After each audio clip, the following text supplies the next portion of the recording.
really important to reiterate that every pet is a unique individual.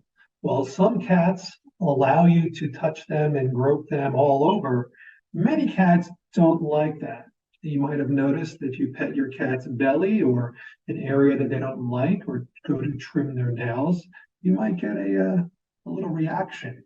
So it is important to understand your cat's preferences by noting their biomarkers, by noticing how they behave and what they enjoy.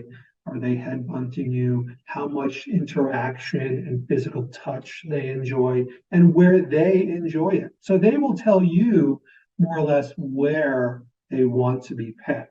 Typically around the glands, the head area, the cheek area, behind the ears, maybe along the spine towards the rear. And of course, your cat might love being pet on the belly and touched anywhere. And if that's a cat you have, that's wonderful. But remember that not all cats and dogs love to be pet everywhere. And really try to pay attention and observe your cat's behavior.